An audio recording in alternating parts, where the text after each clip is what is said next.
ನೋಡಿ, ಈಗಾಗಲೇ ಸಾಕಷ್ಟು ಜನ ಮೆಂತೆ ರಾತ್ರಿ ನೆನೆಸ್ಬಿಟ್ಟು ಬೆಳಗ್ಗೆ ಮೆಂತೆ ತೊಗೊಳ್ತಿದ್ದೀರಿ. ಡಯಾಬಿಟಿಸ್ ಇರೋರಂತೂ ಕಂಪಲ್ಷನಲ್ಲಿ ಮನೇಲಿ ಮಾಡ್ಕೊತಾ ಇದ್ದೀರಾ ಅನಿಸುತ್ತೆ. ಹಾಗೆ ತೂಕ ಜಾಸ್ತಿ ಇರೋರು ಕೂಡ ಮೆಂತೆನ ಬಳಸ್ತಿರ್ಬೋದು. PCOD ಇರೋರು ಕೂಡ ಮೆಂತೆ ಬಳಸ್ತಿರ್ಬೋದು. ಸೊ ಹಾಗಾದರೆ ಮೆಂತೆ ಬಳಸ್ತಿದ್ದೀರನೋ ನಿಜ, ಬಟ್ ಮೆಂತೆ ಯಾಕೆ ಬಳಸಬೇಕು, ಅದರಿಂದ ಏನು ಪ್ರಯೋಜನ, ಹೆಂಗೆ ಕೆಲಸ ಮಾಡತ್ತದು, ಇದ್ರ ಬಗ್ಗೆ ಏನಾದರೂ ತಿಳ್ಕೊಳ್ಲಿಕ್ಕೆ ಆಸಕ್ತಿ ಇದೆಯಾ? ಅಕಸ್ಮಾತ್ ಆಸಕ್ತಿ ಇದ್ದರೆ ಈ ವಿಡಿಯೋ ನಿಮಗಾಗಿ. ನಾನು ನಿಮ್ಮ ಡಾಕ್ಟರ್ RR ಜೈನ್, ಶಿವಮೊಗ್ಗದಿಂದ. ನೋಡಿ, ಈ ವಿಡಿಯೋದಲ್ಲಿ ಮೆಂತೆಯ ಅದ್ಭುತ ಪರಿಣಾಮಗಳ ಬಗ್ಗೆ ಹೇಳಲಿಕ್ಕೆ ಇಷ್ಟಪಡ್ತೀನಿ. ಮೆಂತೆ ಆಯುರ್ವೇದದಲ್ಲಿ ಕೂಡ ಉಲ್ಲೇಖ ಮಾಡಿರುವಂಥದ್ದು. ಅದು ಇವತ್ತು ನೆನ್ನೆ ರಿಸರ್ಚ್ ಮಾಡಿ ಹೊರಗಡೆ ತಂದಿರುವಂಥದ್ದಲ್ಲ. ಆಯುರ್ವೇದದಲ್ಲಿ ಸಾವಿರಾರು ವರ್ಷಗಳ ಹಿಂದೆ ಮೆಂತೆ ಬಗ್ಗೆ ಉಲ್ಲೇಖ ಆಗಿರುವಂಥದ್ದು. ಕಟುತಿಕ್ತ ಕಷಾಯ ರಸಗಳನ್ನ ಆಯುರ್ವೇದದಲ್ಲಿ ಒಬೇಸಿಟಿ ಕಡಿಮೆ ಮಾಡಲಿಕ್ಕೂ ವರ್ಣನೆ ಮಾಡಲಾಗಿದೆ. ಜೊತೆಗೆ ಡಯಾಬಿಟಿಸ್ ಪೇಷಂಟ್ಸ್ಗಳಿಗೆ, ಅಂದರೆ ಯಾರಿಗೆಲ್ಲ ರಕ್ತದ ಸಕ್ಕರೆ ಜಾಸ್ತಿ ಇದೆ ಅವ್ರಿಗೂ ಕೂಡ ಇದೇ ರಸಗಳನ್ನ ಹೇಳಿರೋವಂಥದ್ದು. ಮೆಂತ್ಯದಲ್ಲಿ ಕೂಡ ಇದೇ ರಸಗಳಿರುವಂಥದ್ದು. ಆದ್ದರಿಂದ ಮೇದಧಾತುನ ಕಡಿಮೆ ಮಾಡುತ್ತೆ, ಜೊತೆಗೆ ಕಫವಾತ ದೋಷನ್ನು ಸಪ್ರೆಸ್ ಮಾಡುತ್ತೆ. ಮತ್ತು ಇದಕ್ಕೆ ವಾತ ಆಗಲಿ, ಪಿತ್ತ ಆಗಲಿ, ಕಫ ಆಗಲಿ, ಇವೆಲ್ಲ ಏನು ದೋಷಗಳಂತ ಆಯುರ್ವೇದ ಹೇಳುತ್ತೆ, ಅದನ್ನು ಬ್ಯಾಲೆನ್ಸ್ ಮಾಡುವಂಥ ಕೆಪಾಸಿಟಿ ಮೆಂತೆಗಿದೆ. ಅದರಿಂದ ತುಂಬಾ ಶ್ರೇಷ್ಠ. ಮಾಡರ್ನ್ ನ್ಯೂಟ್ರಿಷನಲ್ಲಿ ತೊಗೊಂಡ್ರೆ ಇದರಲ್ಲಿ ಐರನ್ ಇದೆ, ಮೆಗ್ನೀಷಿಯಮ್ ಇದೆ, ವೈಟಮಿನ್ B1, B2, B6 ಇದೆ, ವೈಟಮಿನ್ C ಇದೆ, ಮ್ಯಾಂಗನೀಸ್ ಇದೆ, ಮೆಗ್ನೀಷಿಯಮ್ ಇದೆ. ಆಯಿತಾ? ಕಬ್ಬಿಣದ ಅಂಶ ಯಥೇಚ್ಛವಾಗಿರೋದ್ರಿಂದ ಅನಿಮಿಯಾದಲ್ಲೂ ತುಂಬಾ ಒಳ್ಳೆಯದು. ಸೊ ಹಾಗಾದರೆ ರಾತ್ರಿ ಮೆಂತೆ ನೆನೆಸ್ಬಿಡ್ತೀವಿ ಅಥವಾ ಮೊಳಕೆ ಬರೆಸ್ತೀವಿ. ಹೆಂಗೆ ಪ್ರಯೋಜನ ಆಗುತ್ತೆ ಅನ್ನೋದಾದರೆ, ಮೊದಲನೇದು, ಮೆಂತೆ ಯಾವಾಗ ನಾವು ಹೊಟ್ಟೆಗೆ ತಗೊಳ್ತೀವಿ, ಬಾಯಿಂದ ಅನ್ನನಾಳದಿಂದ ಹೊಟ್ಟೆಯಿಂದ ಸಣ್ಣ ಕರಳಿಗೆ ಹೋಗುತ್ತಲ್ವ, ಮೆಂತೆನಲ್ಲಿರುವಂಥ ಒಂದು ಸಾಲ್ಯುಬಲ್ ಫೈಬರ್ ಏನಿದೆ, ಅದಕ್ಕೆ ನಾವು ಗ್ಯಾಲಕ್ಟೋಮೆನಾನ್ ಅಂತ ಕರಿತೀವಿ. ಇದು ನಮ್ಮ ಕರಳಲ್ಲಿ ಹೋಗ್ತಿದ್ದಂಗೆ ಅದೊಂಥರ ಜೆಲ್ ಲೈಕ್ ಫಾರ್ಮೇಷನ್. ಆಯಿತಾ? ಜೆಲ್ ಲೈಕ್ ಫಾರ್ಮೇಷನ್, ಜೆಲ್ಲಿ ಥರ ಆಗ್ಬಿಡುತ್ತೆ ಅದು. ನಾವು ಏನು ಊಟ ಮಾಡಿರ್ತೀವಲ್ವ, ಆ ಆಹಾರದ ಪದಾರ್ಥದ ಜೊತೆಗೆ ಈ ಗ್ಯಾಲಕ್ಟೋಮೆನಾನ್ ಮತ್ತು ಈ ಜೆಲ್ ಲೈಕ್ ಫಾರ್ಮೇಷನ್ ಏನಾಗಿತ್ತು, ಅದು ನಿಧಾನಕ್ಕೆ ಇಳಿತಾ ಹೋಗುತ್ತೆ ಕರಳಲ್ಲಿ. ಒಂದು ಆ ನಿಧಾನಕ್ಕೆ ಗ್ಯಾಸ್ಟ್ರಿಕ್ ಎಂಪ್ಟಿಂಗ್ ಅಂತ ಕರಿತೀವಿ. ಹೊಟ್ಟೆ ನಿಧಾನಕ್ಕೆ ಖಾಲಿ ಮಾಡ್ತಾ ಹೋಗುತ್ತೆ, ಸಡನ್ನಾಗೆ ಶುಗರ್ ಸ್ಪೈಕ್ ಆಗ್ಲಿಕ್ಕೆ ಬಿಡೋದಿಲ್ಲ. ನೋಡಿ, ಇಲ್ಲೊಂದು ಮೆಕ್ಯಾನಿಸಮ್ ಇದೆ. ಒಂದು GLP-1 ಅಂತ ಒಂದು ಹಾರ್ಮೋನ್ ಏನಿದೆ, ಈ ಗ್ಯಾಲಕ್ಟೋಮೆನಾನ್ ಜೆಲ್ಲಿ ಏನು ಕರಳಲ್ಲಿ, ಹೊಟ್ಟೆಯಿಂದ ಕರಳಲ್ಲಿ ಇಳಿತಾ ಹೋಗುತ್ತೆ, ಆವಾಗ ಈ GLP-1 ಹಾರ್ಮೋನ್ ಸೆಕ್ರೇಷನ್ ಆಗುತ್ತೆ. ಇದು ಇನ್ಸುಲಿನ್ ಸ್ಪೈಕ್ ಆಗ್ಲಿಕ್ಕೆ ಬಿಡೋದಿಲ್ಲ. ಸೊ ಮತ್ತು ಹೊಟ್ಟೆ ತುಂಬ್ದಂಗೆ ಅನ್ನಿಸ್ತಿರುತ್ತೆ. ಸಾಕಷ್ಟು ಗಂಟೆಗಳ ತನಕ ನಿಮಗೆ ಹೊಟ್ಟೆ ತುಂಬ್ದಂಗೆ ಫೀಲಿಂಗ್ ಇರುತ್ತೆ.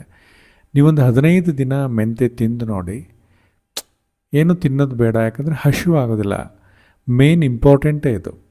ಎಷ್ಟೋ ಇಂಜೆಕ್ಷನ್ಸ್ಗಳೆಲ್ಲ ಬಂದಿದೆ ಈಗಲ್ವಾ, ಸೆಲೆಬ್ರಿಟಿ ಇಂಜೆಕ್ಷನ್ಸ್ಗಳು, ದೊಡ್ಡ ದೊಡ್ಡ ಸೆಲೆಬ್ರಿಟೀಸ್ ತೊಗೊತಾರೆ ವಾರಕ್ಕೊಂದು ಇಂಜೆಕ್ಷನ್ಸ್ಗಳು. ಇದು GLP-1 ಹಾರ್ಮೋನ್ ಮೇಲೆ ಕೆಲಸ ಮಾಡೋವಂಥದ್ದು. ಅದೇ ಕೆಲಸ ಈ ಮೆಂತೆ ಮಾಡುತ್ತೆ ಅಂತ ಹೇಳಿದ್ರೆ ನಂಬ್ತೀರಾ? ನಿಜವಾಗಲೂ ನಂಬಬೇಕು. ಯಾಕಂತ ಹೇಳಿದ್ರೆ ಅಂಥ ಒಂದು ಪವರ್ಫುಲ್ ಇಂಗ್ರೀಡಿಯೆಂಟ್ ಇದರಲ್ಲಿದೆ. So galactomannan is a soluble fibre. ಇದು ಬರೀ ನಿಮಗೆ ಸಕ್ಕರೆ ಅಂಶ ಕಡಿಮೆ ಮಾಡೋದಷ್ಟೇ ಅಲ್ಲದೆ ರಕ್ತದಲ್ಲಿ ಫ್ರೀ ಫ್ಯಾಟಿ ಆ್ಯಸಿಡ್ ರಿಲೀಸ್ ಮಾಡುತ್ತೆ. ಜೊತೆಗೆ ಇದೇ ಫೈಬರು, ಇದೇ ಸಾಲ್ಯುಬಲ್ ಫೈಬರು ನಮ್ಮ ಪಿತ್ತನ ಕರಳಿಂದ ಹೊರಗಡೆ ಮೋಷನ್ ಮುಖಾಂತರ ಹೊರಗಡೆ ಬಿಸಾಕಿ ಕೊಬ್ಬಿನ ಅಂಶನ ಲಿವರಲ್ಲಿ ಎಳ್ಕೊಂಡು ಅದನ್ನು ಕೂಡ ಬೈಲ್ ಸಾಲ್ಟ್ಸ್ ಆಗಿ ಫಾರ್ಮೇಷನ್ ಮಾಡುತ್ತೆ, ಬೈಲ್ ಜ್ಯೂಸ್ ಆಗಿ ಫಾರ್ಮೇಷನ್ ಮಾಡುತ್ತೆ.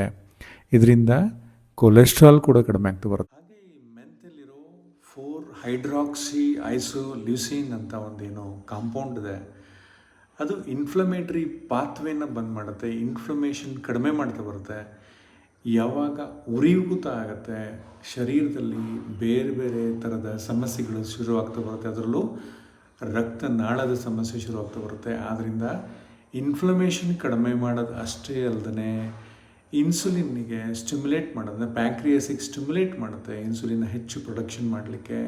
ಟ್ರೈಗ್ಲಿಸರೈಡ್ಸ್ ಮತ್ತು ಕೆಲವೊಂದು ಕೊಬ್ಬಿನ ಅಂಶಗಳನ್ನ ಕೂಡ ಈ ಒಂದು ಸಬ್ಸ್ಟೆನ್ಸ್ ಕಡಿಮೆ ಮಾಡ್ತಾ ಬರುತ್ತೆ. ಆದ್ದರಿಂದ ಮೆಂತೆನ ನೀವು ಎಂತ ಮಾಡಿ ಅಂತ ಹೇಳಿದ್ರೆ, ದಿನ ರಾತ್ರಿ 1 ಚಮಚ 200 ml ನೀರಿನಲ್ಲಿ ನೆನೆಸ್ಬಿಟ್ಟು ಬೆಳಗ್ಗೆ ಆ ಮೆಂತೆ ನೀರನ್ನು ಕುಡಿಬೇಕಾಗತ್ತೆ. ಯಾಕೆ ಅಂತ ಹೇಳಿದ್ರೆ ಅದರಲ್ಲಿ ಸಾಲ್ಯುಬಲ್ ವೈಟಮಿನ್ಸ್ಗಳಿದಾವೆ.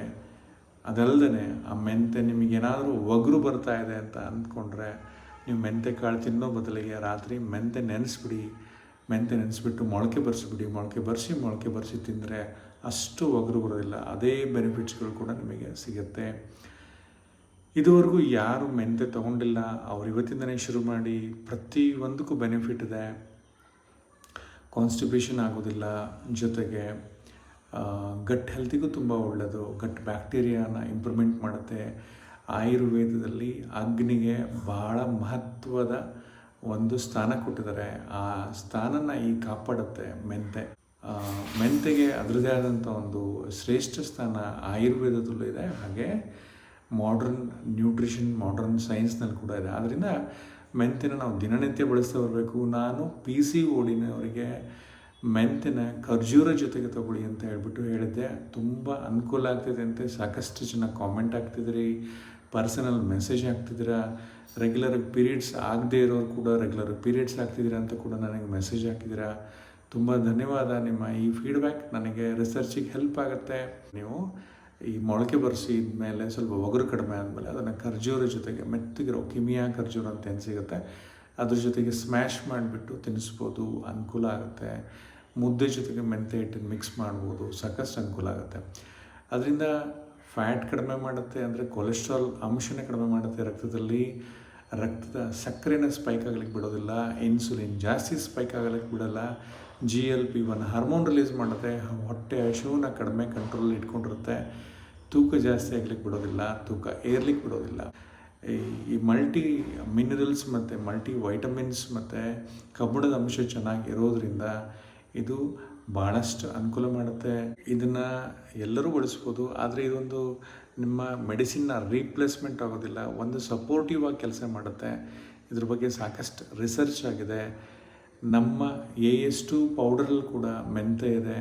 ಸೊ ಮೆಂತೆ ಬಗ್ಗೆ ಸಾಕಷ್ಟು ರಿಸರ್ಚ್ಗಳಾಗಿರೋವಂಥದ್ದು.